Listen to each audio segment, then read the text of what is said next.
If your child's prescription got worse again at their last eye exam, and the one before that, I need you to stop scrolling for 90 seconds. Because what I'm about to tell you is the difference between your kid needing glasses and your kid needing glasses, plus a much higher lifetime risk of retinal detachment, glaucoma, and permanent vision loss as an adult. This isn't fear-mongering, it's the actual research. And most parents, and honestly a lot of optometrists, still treat childhood myopia like it just needs a stronger lens, when modern eye care treats it completely differently now.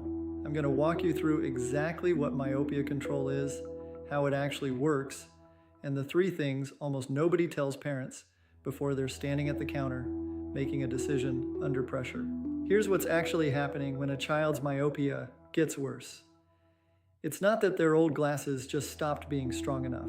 The eyeball itself is physically elongating, growing longer than it should, and every increment of that growth is permanent. It doesn't reverse when they hit adulthood. It just stops progressing eventually, leaving them with whatever level of myopia they ended up at. And the stakes aren't just thicker glasses. Higher myopia is directly linked to elevated lifetime risk of serious eye conditions later in life. Retinal detachment, myopic maculopathy, glaucoma.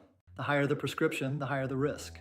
So when you take your child in for just an eye exam every year and walk out with a new, slightly stronger prescription, that's not neutral. That's a measurement of how much their eye grew that year. Most parents are never told that's what's actually being tracked. The good news, this is the first generation of kids where we can actually slow that growth, not just correct it. The tools didn't exist 15 years ago, they exist now.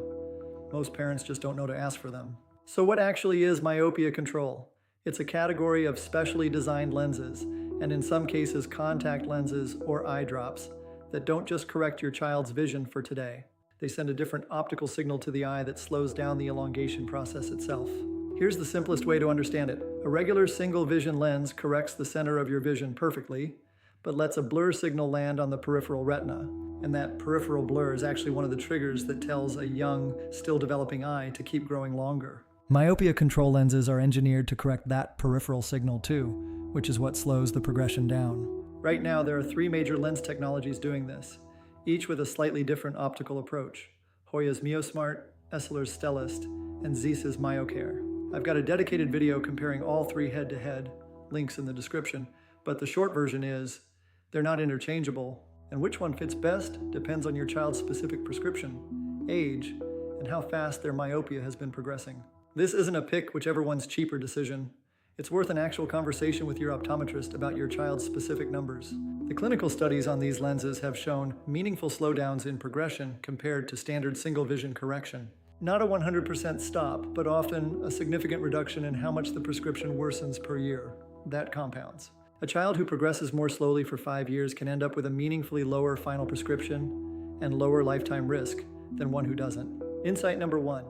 Earlier is dramatically more effective than later. Myopia control works by slowing growth that's already happening. It doesn't reverse damage already done. A child caught at age 7 with early mild myopia has a much longer runway for these lenses to make a real difference than a child who isn't fit with them until age 12 or 13, when a lot of the eye's growth trajectory is already set.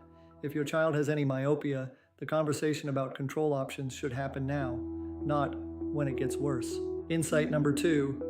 Annual eye exams alone aren't enough to actually monitor progression. A once-a-year check tells you the prescription changed.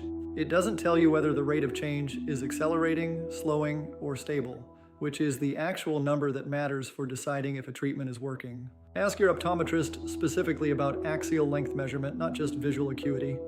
It's a more direct way to track what's really happening to the eye. Insight number 3. The lens you pick matters less than starting at all. Parents often get stuck comparing Myosmart versus Stellest versus Myocare for weeks, trying to find the best one. And meanwhile, the child is still in standard single vision lenses, progressing the whole time. All 3 have strong clinical backing. The biggest risk isn't picking the wrong one of the 3. It's delaying the decision while you optimize.